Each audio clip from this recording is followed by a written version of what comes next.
L'Amazonie existerait-elle sans désert? Vous le savez, l'Amazonie est l'une des régions les plus pluvieuses au monde.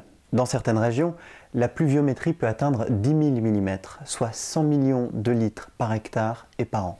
Cette eau est bien sûr une bénédiction pour tous les êtres vivants qui en dépendent. Pourtant, elle peut également avoir des effets délétères sur la qualité des sols. Le passage répété de l'eau de pluie lessive les sols et les empêche de stocker suffisamment de phosphore pour assurer le développement des plantes. Or, tous les êtres vivants ont besoin de phosphore. Cet élément est en effet à la base de la production d'énergie par les cellules au travers de la molécule ATP qui permet à tous les êtres vivants de se développer. Avec les pluies incessantes qui s'abattent en permanence sur l'Amazonie, on estime que 90% du sol amazonien manque de phosphore.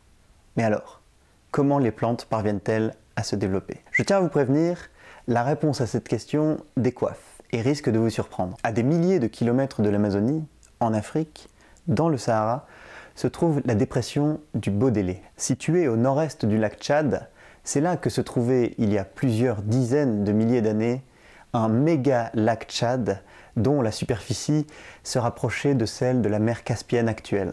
La vie y était probablement abondante et parmi elles, des micro-algues aquatiques, les diatomées, s'y développaient en masse. Aujourd'hui, avec l'assèchement du méga lac Tchad, ces diatomées ont fossilisé et forment la diatomite, une roche extrêmement friable qui fait de cette région l'une des plus poussiéreuses au monde.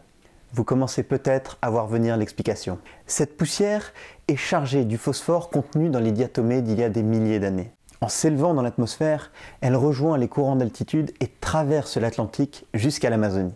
Là-bas, les pluies la font retomber directement au sol. Le phosphore contenu dans la poussière est alors directement assimilable par les plantes. Une question se pose alors,